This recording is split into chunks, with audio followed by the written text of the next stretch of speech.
parents and treasures that they must give. They are from God, and parents was entrusted by God to take care of them, love them, provide their needs, and train them to be a good servant of God. So bilang magulang, dapat maunawaan natin ang bigat ng responsibilidad na inatang sa'yo ng Diyos. Kaya Sister Angela, si Nico ay biyaya ng Diyos sa'yo at kayamanang bigay ng Diyos. So you already know na ang hindi ganun kadali ang responsibilidad sa pagpapalaki ng isang bata. Now, Sister Angela, I will ask you, do you promise to God and to this congregation that you will take care, love, and guide Nico to live a life according to the will of God?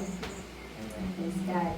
Nangako ka bang kakayanin mong palakihin si Nico sa lahat ng iyong makakaya upang palakihin si Nico ayon sa dakilang kalooban ng Diyos sa kanya? Praise God. Purihin ang Panginoon.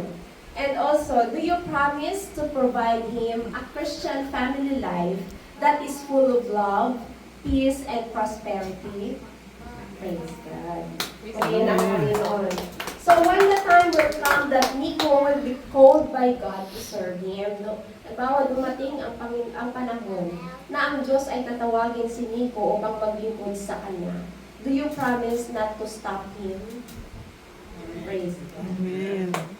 Wala kang pagpipigil, ibibigay mo si Nico sa Panginoon. Amen. Now, brothers and sisters, I'm requesting you to stand. Tumayo, heritage from the Lord. Offspring, a reward from Him. Glory to God. Lord. Truly, brothers and sisters, the children are the only treasures that was given by God to the parents. Amen. They give joy to the family. Amen. Amen.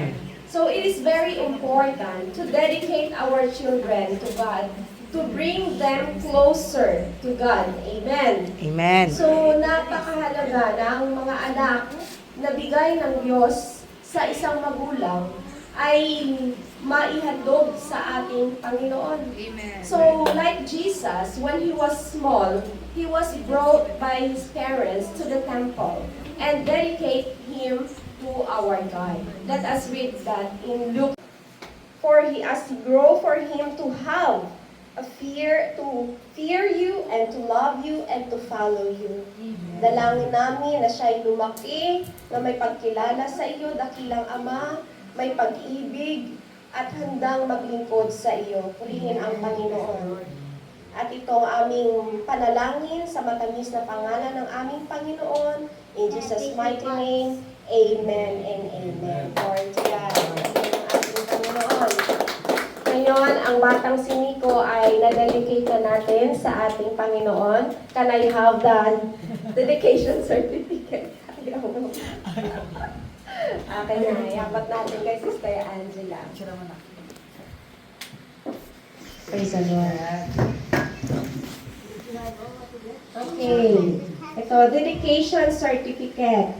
This certifies that Antonio Nico S. Young, born at Mauritius on September 10, 2020, was dedicated to the Lord by Albert Young and Ayeta Young.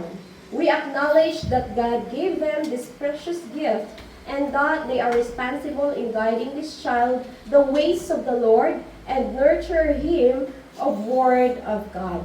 The solemn act of dedication was held at Pentecostal Missionary Church of Christ, Fort Watch, in Terre Rouge, Mauritius, on this of 29 December 2024 in the year of our Lord. Glory to God. So ito, Sister Angela, tanggapin mo. Halika, picture tayo, Nico. Let's take picture. So, yung iyong ano. Smile, Nico. Okay. So, mamaya na ang picture taking ng lahat ng mga witnesses. Ngayon na lang kaya. Pwede ngayon?